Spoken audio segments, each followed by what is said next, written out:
this video, we're going to look at how to summarize a categorical variable using R. Before we get started, there are 3 different files that you'll want to make sure you've downloaded from Canvas and saved somewhere on your computer that you know where they are. So the 3 different files are the BRFSS dataset, this will be a CSV file, the PDF of the codebook for the dataset, and you already saw this codebook back in Module 3, and you'll need the R script that we're going to be using for the notes. So to open up the R script, you can always double click on it and it will automatically open up in RStudio. If for some reason that doesn't happen, you can also go to RStudio, go to File, go to Open File, and then navigate to where you have that file saved on your computer. So before we get started, let's take just a moment and look at the codebook. So as a reminder, this is the codebook for the data set. You're going to be using the codebook a lot in this course. The codebook is going to tell you what the different variable names are, what the values the variable takes, and so on. So this is going to be a really important document as we move forward. It looks like mine's having a little bit of trouble here, but that's okay. All right. So next, the other file that you need is the data set. Now this data set is very large, so when you download this file from Canvas, do not open this file on your computer. So don't try to open it in Excel. If you're working on a Mac, don't try opening it in another program. You just want to download the file to your computer, and then we're going to open it up in R. If you try to open it up in a different program, a couple things can happen. It either could slow your computer down, or if the program that you use to open the file cannot handle a file that large, sometimes what happens is the file gets edited and part of the file gets lost. So you do not want to open this in anything other than R.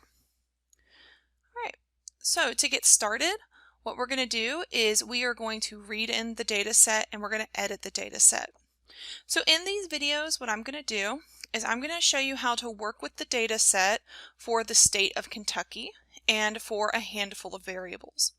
And then what you'll have to do is you'll have to do the same thing but for your state that your group has been assigned, and then you'll change in the variables that you want to work with. And so as we go through the code, I'm going to show you how to make those changes. So the very first thing we're going to want to do is to read in the full data set.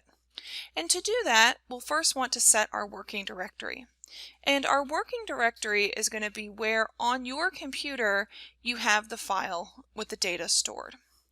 So to do this, you can use the setwd line of code that we've seen previously, or what we can do in RStudio, if you come over here and click on the Files tab, look for the 3 horizontal dots. This is going to open up a navigator on your computer. This will navigate through the different folders. It will not show the different files. So as you're navigating through here, if you don't see your files, that's perfectly normal. It's only going to show you folders. So I'm going to navigate to where on my computer I have the data stored.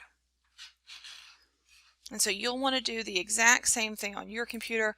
Of course, that's going to look different than mine. And so notice I've opened up this folder. It looks like the folder is empty, but again, that's just because this navigator is only going to show you folders and not files. So I'm going to click open, and you'll notice down here it has opened up that folder, and I can see the 3 different files that I've saved, and I have the data set, the codebook, and that script. Then I'm going to click on More, Set as Working Directory. This is going to auto-populate the working directory down here in the console. Now in the future, when I go to run this, what I can do, if I don't want to have to go through all those steps again, I can copy this line of code, paste it into my script, and so now in the future, all I have to do is run this line of code instead of going through all of those steps, and so I've saved that for later. So the next thing we're going to do is read in the data set. To do that, we're going to use what is called the read.csv function, and you saw this in one of the previous software assignments. If you ever want to know what a function is doing, you can place a question mark in front of the function name, highlight it and run, And down here in the help window, it will bring up some information about that function. So next, what I'm going to do is I'm going to read in the data set, and I'm going to set that to be equal to an object named brfss underscore data. Now, this name that I place here, that's up to me. And usually you want to have something that is descriptive. So in this case, I'm reading in the brfss data, so that seems like an appropriate name. So again, I'm going to highlight this line of code. I'm going to click Run. Now again, this file is pretty big, so it's going to take R a moment to read this in. And depending on the speed of your computer, it might take a little bit longer than it does on mine. But what you'll want to do is just kind of keep an eye down here at the bottom and then also up in this window. So eventually what's going to happen is you're going to see the little kind of arrow that points to the right will pop up here that lets you know that this line of code is done running, and the data set will appear up here in the right hand corner. And so there it is. Once it appears, we know that it has been read in. And you'll notice here this data set has 401,958,000 observations of 279 variables. So again, a pretty big data set. Now, this is the BRFSS data for the entire United States. We don't want that. We just want it for either the state of Kentucky that I'm going to work with or for the state that you are working with. So what I'm going to do is I'm going to show you how to pull out the information that is just for your state so that you have a smaller data set to work with moving forward. Now, a couple things that you'll want to do. We usually want to view a data set when we first read it in to see, did everything read in? Does it look right? And you saw previously you could use the view function to do that. Now, the problem is this data set is really, really big. So if you do run this, it's going to take a really long time and it's not going to be that useful. So instead, what I would recommend doing is using the head function. What the head function is going to do is it's just going to print the first couple lines of the data set so you can take a quick look at it and get a feel for did things read in correctly. So again, I'm going to highlight this and I'm going to run it. And what it's going to print out down here, and this looks kind of funny, but really what it's doing is it's printing the first 3 rows for all of the variables. But remember, there's 279 variables in this data set, so they can't all go across one horizontal line, so R just keeps on moving them down.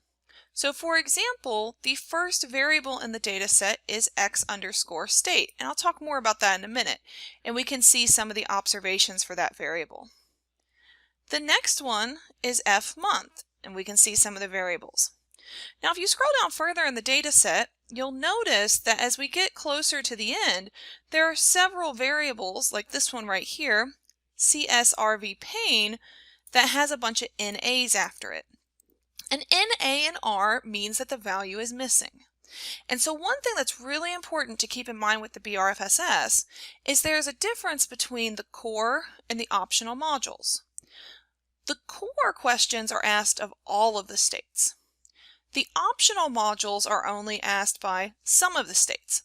So since this data set is for the entire United States, what happens is for the variables corresponding to the modules that Kentucky didn't participate in, or in this case, this is actually for the state that's labeled number 1, we're going to see the values for that variable are missing.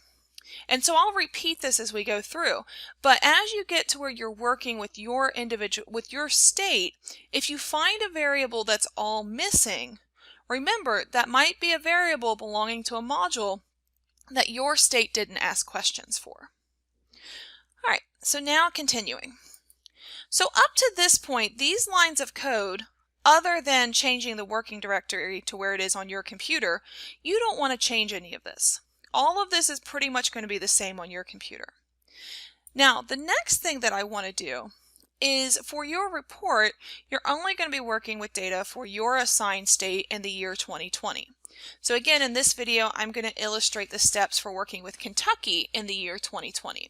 So what I'm going to do is I'm going to take this large data set and I'm going to pull out the rows that correspond to observations from Kentucky in 2020.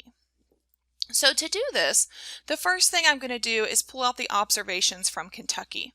And to do this, I can use the variable x_state. So let's talk a little bit about that variable. So the first thing I'm going to do is I'm going to go to my code book.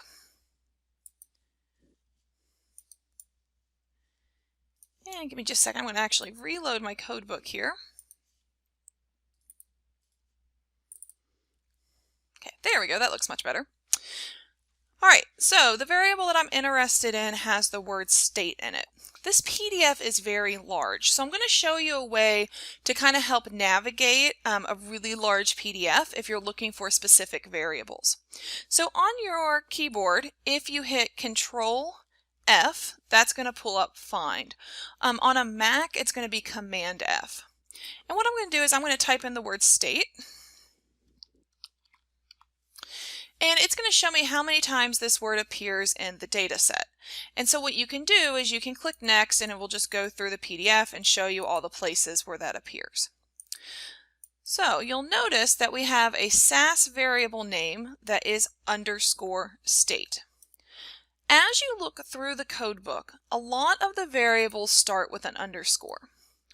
R does not let variables start with an underscore. It's one of the rules in naming with R. So for that reason, when R reads in this data set, any variable, when it was read in that starts with an underscore, R is going to place an X in front of it. So when we see the variable xState, that is the same thing as the variable _state in the code book. So again, what I want to do is I want to find all the observations that correspond to the state of Kentucky. So if we look at the variable _state here, notice that Kentucky is coded with the value 21. So all of the observations that have the value 21 for the variable _state, those are observations that come from Kentucky. So what I'm going to do is I'm going to create a new data set, and I'm going to call this data set Kentucky _data. And what I'm going to do is I'm going to pull out all the observations for Kentucky. So to do this, I'm going to call the name of the full data set, which is BRFSS _data. Remember, that's what I called it up here. I'm going to place a bracket, so you'll see the starting bracket and the end bracket. And what this does is this gives me a way to call columns or rows from a data set. And so I've got kind of a little note here off to the side, a comment. So anything before the comma, so notice there's a little comma right there, is going to denote rows that I want, and anything after is going to say columns. So what I want is I want all of the rows where the variable x_state is equal to 21, because 21 corresponds to the state of Kentucky. So here, what I've got is I'm calling the data set $xstate, so that pulls out the variable xstate from the data set, and I want to know when that is equal to 21. So this is what's called a logical argument, and so when you do one of these, you have to use a double equal sign. And so that's going to pull out all of the rows for the data set where xstate is equal to 21. In other words, all of the rows for Kentucky. And I don't want to limit myself on the columns, so that's why I don't have anything after the comma. In other words, I'm going to take all of the columns. So if we run this, and now I'm going to use that head function again to look at this new data set I have created. But we can see over here, if I look at the Kentucky data, now the Kentucky data only has 3,934 observations instead of the almost 402,000 observations. So already you can see the Kentucky data set is much smaller than the full data set. So again, using the head function, you'll notice here we still have the same number of variables. We still have that 279 variables. But if you look at the xstate variable, all the values are going to be 21. So when you go to change this for your state, what you'll want to do is start by choosing a reasonable data set name. So for example, if you're working with Florida, you're not going to want Kentucky _data. You might want FL _data. The other piece that you're going to want to change is this number. So you'll want to find the number that corresponds with your data. And those are the only two pieces of information you have to change in this line of code. So you'll just want to choose a reasonable name and change the number to correspond with your state. And then everywhere else in the code as we follow, where I've mentioned Kentucky data, you'll want to call your data set. Now, the next thing we want to do is this data set is going to contain data for not just the year 2020, but we're only interested in 2020. So we want to pull out the information for the year 2020. Now, another variable in this data set is the year variable. So I'm going to use that same trick where I'm going to search for year. And we can see here we've got the SAS variable year.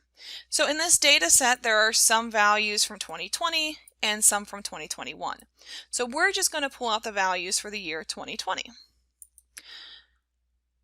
So the first thing I'm going to do is let's just look at a table of the variable year for the Kentucky data set. So here I have table. I've got the name of my data set. And remember, I'm going to have $sign. That's going to help me pull out a variable from that data set. And the variable I want to look at is year. So again, highlighting this and running. I can see for the Kentucky data set, there's 2,869 observations from the year 2020 and 1,065 from the year 2021. And I only want those from the year 2020. So I'm going to do something very similar, except now instead of pulling out the rows that correspond to the state of Kentucky, I'm going to pull out the rows that correspond to the year 2020. So I'm going to start out with my Kentucky data set. And then what I'm going to do is I'm going to find the rows of the Kentucky data set where the year is equal to 2020. And I'm going to assign this to be a new data set called Kentucky 2020 data. And this is going to be the main data set that I work with. Okay. And now the data is small enough that you can use that view function. And if you wanted to go through and kind of look at some of the variables, and we'll look at that here in a second. But before that, looking again at this code. So what is it that you need to change here? So again, instead of Kentucky data, you'll want to use whatever name of the data set you assigned up here. And you'll want to change that right here and right here. Now everybody's working with the year 2020, so year equal 2020 will stay. But here you'll want to choose a more reasonable name for your new data set. So instead of Kentucky 2020 data, you might have Florida 2020 data. So again, after you run the view function, notice it does make a new tab with the data, and so we can look at it. Up here at the top, you should see all of your variable names. Scrolling across, we can see that some of the variables have a lot of NAs, so remember those are missing values. Now, some variables will be all NAs, and if they're all NAs, for example, this one right here, that's a question that Kentucky probably didn't ask in their BRFS survey. On the other hand, some variables will have some NAs and some values. And as we go through the course, we'll talk about how when we work with a variable that has some NAs, we want to make sure that we document that. All right, so now the very last thing that we want to do, we started out with the full data set containing all of the data for the United States. We have now created a smaller data set that just has data for the state of Kentucky from the year 2020. So the next thing that we want to do, we want to save that smaller data set. So for the rest of the course, that's the only data set we work with. We don't want to have to repeat this step every single time that we go to work with the data set. So we're going to save this new data set to your computer. And to do this, we're going to use what's called the write.table function. So notice up here, I created this data set called Kentucky 2020 data. So I'm going to write that name right here. So this is the data that I'm going to want to write to a file. I need to choose a file name. So I'm going to call this file Kentucky 2020 data.csv because I'm going to save it as a CSV. And then all these other pieces, these are pieces that you're not going to want to change, but it's just telling our, do you have column names? Do you have row names? How do you want to separate the text in the file? So everything else you're not going to change. All right, so I'm going to run this. And now if we go back to our folder where I had all of my files earlier, notice I now have a new file, and it's Kentucky 2020 data. So from here on out, when I read in a data set, I'm always going to read in this one. So Module 5 is the only time you should be working with the full BRFSS data. Once you complete this step, you should only be working with the data file for your state. If you find yourself constantly repeating these steps that we just went through, please contact me so I can help you make that smaller file. And again, that's the file you're going to want to work with moving forward. All right, so let's look at how to actually work with that smaller data set now. We're going to create frequency tables, bar graphs, and pie graphs. All right, so the first thing that I'm going to do is I'm going to work with the education variable. Now, you're going to work with different variables for your report, but the steps that we look at here are going to be very similar for different variables. So since I'm going to look at the education variable, let's first go to the code book and see what that variable looks like.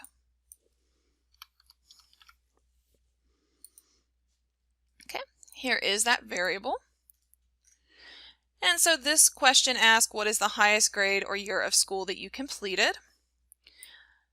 Notice here we've got the different value labels, and these are coded as numeric in the data set. So let's kind of dive in here. So the first thing I'm going to do is I'm going to pull that variable from my data set, and I'm going to assign it to be what's called an object. And the reason I'm going to do this is it makes it just a little bit easier to work with. So here the edu var is equal to that variable from my data set. So what you'll want to change when you get to this line is first decide what variable that you want to work with. Make sure it is a categorical variable. You'll write the name of your data set, $, and then the name of the variable that you want to work with from the code book. And then here you just want to choose a reasonable name. So if you were working with marital status, you might want to have marital _ var. Or if you were working with some kind of health status, just pick a name that matches the topic of the variable you're looking at. Now, next thing we need to do is we need to figure out how many observations were recorded for that variable and if there were any missing values. So to find out the length of that variable, or how many observations are in it, we can use the length function. So here I've got length, and then inside the parentheses the name of the variable I just created. And I'm going to assign that to be the option in_edu. In other words, how many observations are in the edu variable. So when I run this, there's a couple different ways that you can check what that value is. Since I assigned it to be the object in_edu, it will pop up over here in the right-hand side under values. And I can see that this variable had 2,869 observations. Notice there are 2,869 observations in this data set. So what this basically tells me is there's no missing values here potentially. Now, those missing values could be NAs, which could be incorporated in the length, so we do want to be careful. So let's see if there were any NAs in that variable. To do this, we're going to use the two functions, sum and is.na, and I'm going to put the name of the variable in here inside the parentheses. Okay. So notice again, I've created an object called edu_missing because I want to see how many missing values there are. And if I come over here, I see that that value is equal to 0. Now, the other way that you could see what that is equal to is you can actually come down here to the console and you could type in the name of the object you just created. And we would see that it's also equal to 0. So we know the length of the vector is equal to 2,869 there were no missing values. So if I want to know the total number of actual responses that I had, what I could do is I can make a new object called nResponsesEDU and set that equal to the length of the EDU vector minus the number of missing. And so that tells me how many actual responses there are for the EDU variable. So these 4 lines of code, you're going to want to do this for each categorical variable that you look at. All that you'll need to change here are going to be the pieces that deal with EDU. So again, you'll want to choose reasonable names. So if you were going to look at marital, I might have MAT_var. And then everywhere I see an EDU here on the left-hand side, I would change that to MAT to remind myself I'm working with that particular variable. Then on the right-hand side, you'll want to make sure that you change the corresponding pieces. So since I named this one EDU var, I call EDU var here. Call EDU var here. So those will be the pieces that you change. So the way that I've got this code missing, you can see which pieces deal with the variable education. Those are the pieces that you're changing. The actual function names like sum, is.na, length, you're not going to change those. Now, the other thing that it's always a good idea to do is after you run these, you can make comments in the R code to remind yourself of what you found. So for example, here I could make myself a comment and say there were no missing values for education.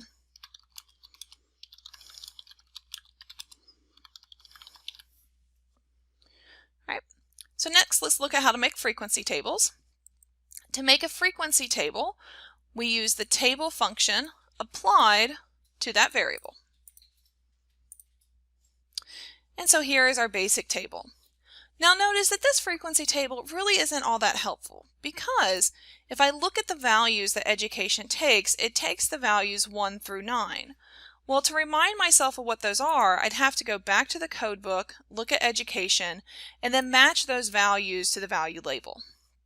Really what we would like is we would like a table that has those labels.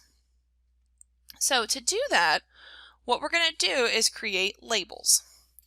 So the next thing I'm going to do is create an object called EDU labels. Now, one thing to kind of notice here, you'll notice here I put an equal sign.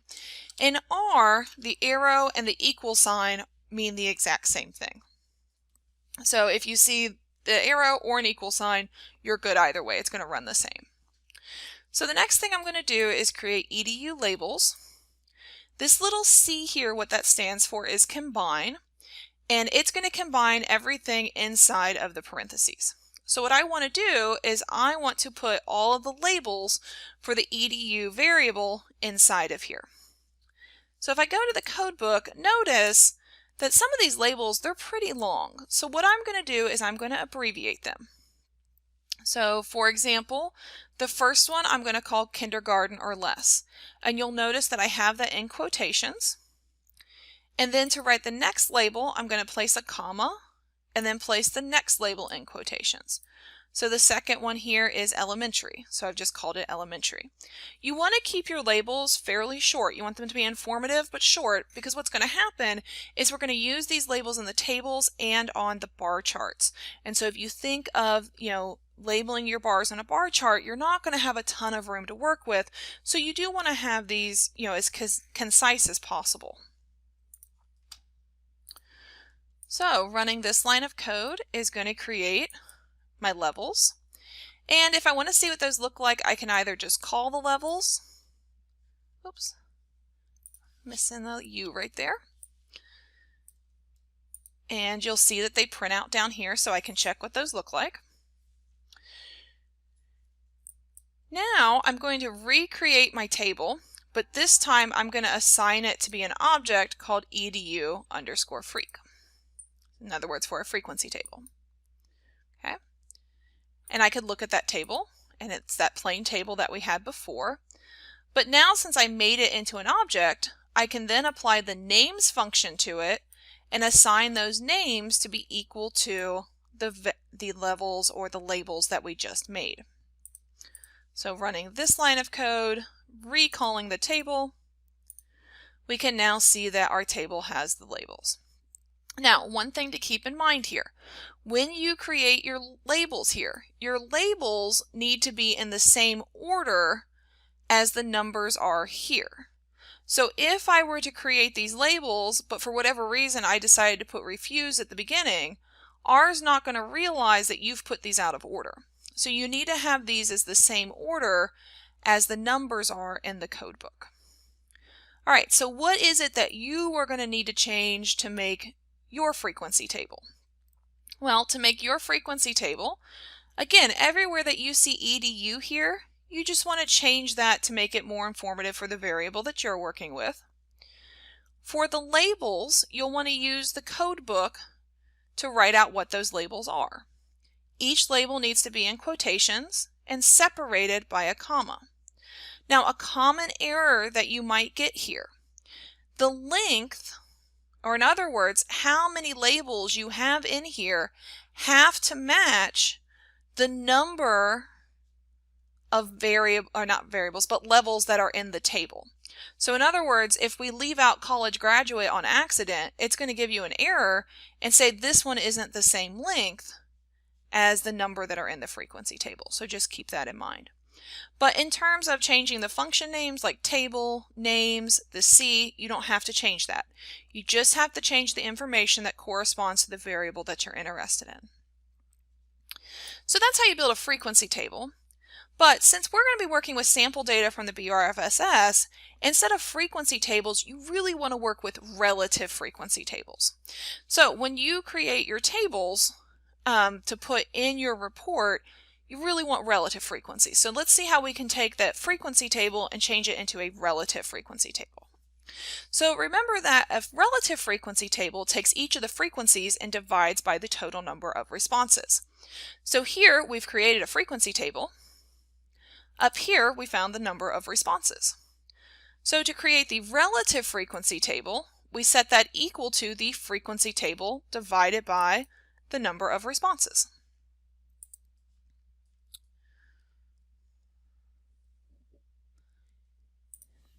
Missing a U right there. Okay. And now I can call that table, and I can see I have a relative frequency table. Now, when you go to report your relative frequency tables, you do not want to have 10 decimal places after the 0. 3 max is usually enough. 2 to 3 is what you're going to see in publications. Rarely do I see more than that. So when you create your tables, I don't want to see all of these decimal places. Now, the other thing to keep in mind when you create your frequency tables, we are only using R to generate the values that are going to go in the table. For a publication or a report, I would never take this frequency table, copy it, and just paste it into the report. It does not make pretty tables. So R is really just used for the values. You're going to use Word to actually construct the table and then fill in the values you found in R. Now here we already have the names added to the table, and the reason for that is the names were already attached to the frequency table. If for some reason that didn't happen, you could do what we did up earlier and add them to the relative frequency table. But at this stage, these pieces are unnecessary. You could also round the values here. And so here I've used the round function. And here we have a much nicer looking rounded values for those relative frequencies. And then the last piece that we have here is the cbind function. And what this is going to do is it's going to combine the frequencies and the relative frequencies. And so notice here, I've got another type of table where I have the frequency and the relative frequencies. Again, for your EPI reports, I do expect to see relative frequencies. If you want to include both, that is fine, but you should not only be including frequencies. So again, going back through this code, what you're going to change are all of the EDUs to match the variable that you want to work with. You'll have to change the labels to be appropriate for the variable you're looking at. But other than that, everything else is pretty much going to change the same, or stay the same. So everywhere that you see an EDU, just change that to match the variable that you want. All right, next we're going to create a bar graph. To create a bar graph in R, you have to create the frequency table first. So when you go to do your homework for this week, everywhere that you've got a bar chart, you will have to create the frequency table first. And I'll talk about that at the end of the video. All right, so to create a bar graph, you're first going to need the relative frequency table. Now, since we are working with sample data for the BRFSS, for your bar graphs, you do want to include relative frequencies. Okay, so we don't want to have frequencies on our bar graphs, we want relative frequencies. So to create my bar plot, I'm going to call the relative frequency table that we just created, and then I've got some more information here. But let's run this first, see what it looks like, and I'll talk about these different pieces. Oh, and that should be an EDU there. Okay. So here is my bar graph. So the first thing I want you to notice is not all of the labels are appearing at the bottom.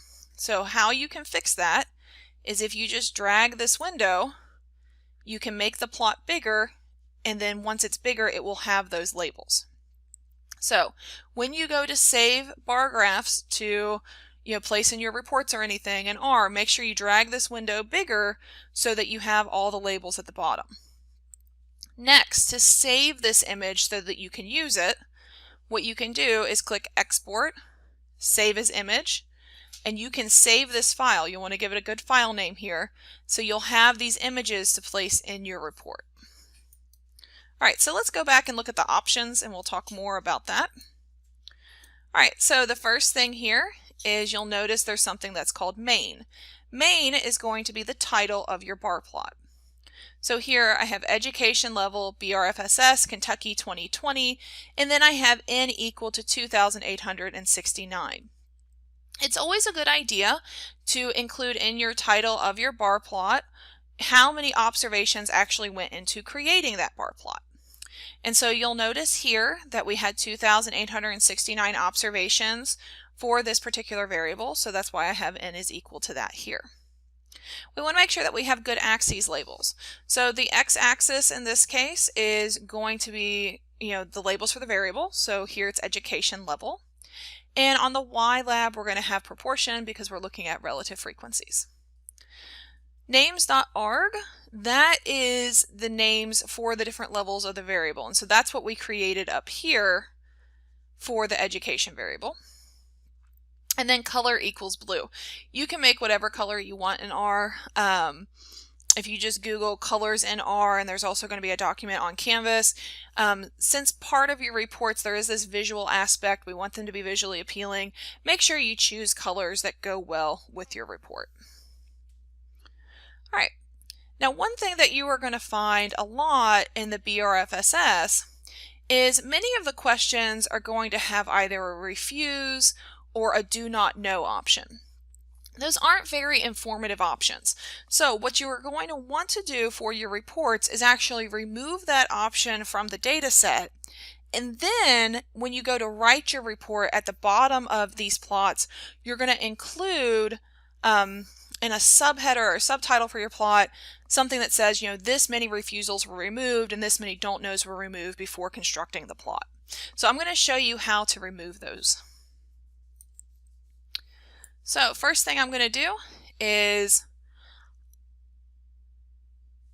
I'm going to find those that refused. And so going back to our code book here in education, if you're unsure what it is that you want to remove, always go back to your code book. And so in this case, we just have refusals. So first thing I want to do is define something called edu values to remove. And this is going to be where I'm going to store the values that I want to remove. So again, looking at the code book, refused corresponds to the value of 9. So I want to remove all of the observations that have the value 9. So here I've got C and I've got the number 9. The only thing that you're going to need to change inside here is the number that corresponds to what it is you want to remove. And again, there's going to be some variables where you want to remove multiple responses. If there are multiple responses you want to remove, just separate the numbers by a comma. Right, so running this.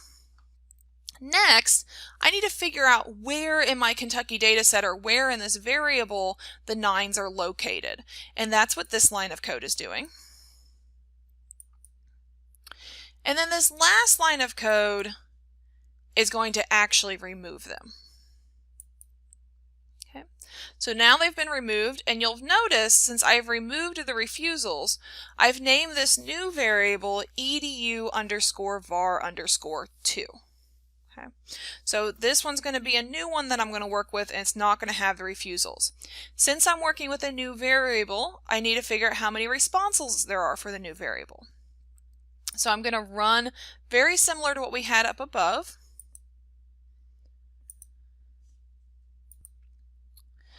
And you'll notice down here the length of my new vector is 2,862. Well, remember that previously I had 2,869. So what this tells me is that there were 7 people who refused, and those are the people that I removed. And if we go back up to our table, that makes sense. We had 7 refusals. So here I might make myself kind of a note here that tells me something like, oops,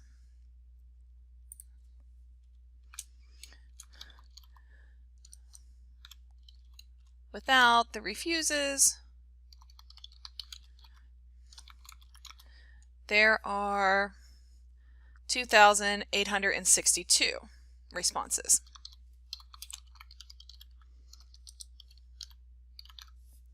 Okay. So next, I'm basically going to repeat what we did up above. I'm going to recreate my frequency and my relative frequency tables, and then I'm going to create my bar plot. So this line here is recreating my relative frequency table. Now, since I have removed the refuses, what that means is now one of my options for education level is gone. In other words, the refusal is gone. So I have to create a new set of levels or labels. Notice the refusal's been taken off. I'm going to add that to my new relative frequency table.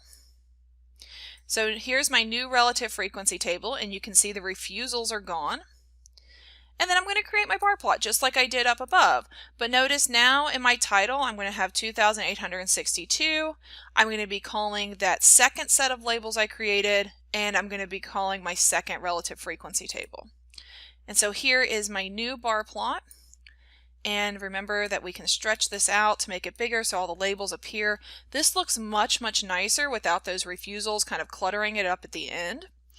Now, the other thing, notice here, this variable does have a natural ordering. Now in R, since those are originally coded as numeric and they're pretty much in order in the data set, you shouldn't have too much trouble here. It should automatically order those for you. If you have trouble with that, let me know and I can take a look at your code, but you do want to double check that these are in order. And then just as a reminder, then to save this plot to put in your report, you would go to Export, Save as Images, and save that as an image to place. So again, how do you change this for your data set? Pretty much all, again, you're going to have to change is everywhere that I've got an edu, change that to be some abbreviation for the variable that you're working with. And you'll have to change things that are specific to the variable, like the labels. You'll also want to change, in the title of the plot, you'll want this to match up, as well as the labels. But the actual functions that you're using in R and the structure of the code should stay the same. All right, last thing we're going to look at is a pie chart. Again, the pie chart is going to use the relative frequency table. To create a pie chart, we use the pie function. And so here I'm going to call the relative frequency table, I'm going to give it a title, and then use those labels. Now, one thing that you're going to find when you go to create the pie charts is, again, those refuse to answers, the do not knows that you'll find in some of those variables. What's going to happen is the slices of the pie are very, very small, and you're going to end up with overlapping labels just like we do right here. So the best way to get rid of those is to remove those values. And remember, we already did that in the second relative frequency table, so I'm going to call that one instead. And if I run this, notice this looks much better. You don't have that overlap with the refusals. Now, when we create pie charts, you almost always want to have either the relative frequency or the count next to it. In this case, we're working with sample data, so we want the relative frequencies. So I have some code here to do that for you. So I'm going to run this and then I'll talk about the code. So running this, notice we now have the percentages afterwards and it looks much, much nicer. So looking at what we've got here is this first line of code is going to change the relative frequencies over to percentages. So in this line of code, again, the only thing you'll need to do is change the edu to whichever variable you're working with. This next line of code is creating these new labels. So notice the labels on the pie chart have the level from the variable, the percentage, and then the percentage sign. That's what this line of code is doing. And then from there, it's pretty much the same as what you saw earlier. We've got our title. We're just going to use those new labels that have the percentages with them. And one thing that you can do is you can specify the specific colors that you want in the pie chart. And again, R has lots and lots of colors to choose from. All right, so that ends the notes portion. So again, I just really want to emphasize, I realize the code looks overwhelming, but you're going to be making very minor changes. You're going to change this to work for your state and then for whatever variables it is that you're working with. Now, looking at what you were going to turn in this week when you go to the actual software assignment, on Canvas, I have provided when you go to actually work on the assignment, you are going to see a file that's called module 53R script, and it's going to look like this. So what I've done in here is I've already placed in the comments to help you organize your code. So you'll notice this first piece says read in and edit the data. So this is going to be where you're going to read in the BRFSS CSV and work with it. So what I would do is I would come back over to the main script, and you'll notice at the beginning I have read in and edit the data. So to start with, what I would do is just copy this section, paste it in. And then from here, I would go through and just edit what you need to edit and run it line by line. Do not edit all of this and try to run it all at once. You're going to end up with errors. It's much harder to troubleshoot. You're going to want to edit this line by line, run it line by line, and make sure you don't get errors. I've been coding for years and I still don't write like big pieces and try to run it all at once. That's kind of a recipe for disaster. Always run everything one line at a time and make sure that you don't get any errors. Then what you'll go through is, again, you'll change things to correspond to your state, the year 2020. And then another thing you may want to change is some of you may have narrowed your population to be, say, only women. You can further subset this data by using other variables. So you could change out a variable here and then the value you want it to take so that you end up with only data for women. And if you're in a group that's doing that, if you need help, let me know, but the process is going to be pretty much the same. So you'll edit this, run it line by line, and make sure you don't get any errors. Then the next thing you're going to do is create your first frequency table. So I would do the exact same thing that we did over here. I would come create your frequency table. So you can take the code that we have here for the frequency table, drop it into here, create your frequency table. And again, you'll want to make sure that you run that line by line and make sure that you don't get any errors. And then in general, if you're getting errors, try to fix them for about 30 minutes. If you're still struggling with those errors, send me a message. I'm more than happy to help. When you send me those messages to help, the best thing that you can do is take a screenshot of your screen so I can see what it looks like. Make sure you've got the error down here in the console. Please do not take a picture of your computer with your phone. I need like an actual screenshot. The phone pictures are usually pretty blurry and hard for me to see. So send me a screenshot with the error. Send me a copy of your code. So this script that you've been working on, send that to me so I can run the code and I can look at it. And then just a little description of where it is you're stuck. Hey, I'm trying to read in the data, but I'm getting stuck here. Can you help me? And if you give me those 3 pieces of information, I'll be able to get back to you pretty quickly and hopefully help you troubleshoot and get past anywhere that you're having problems.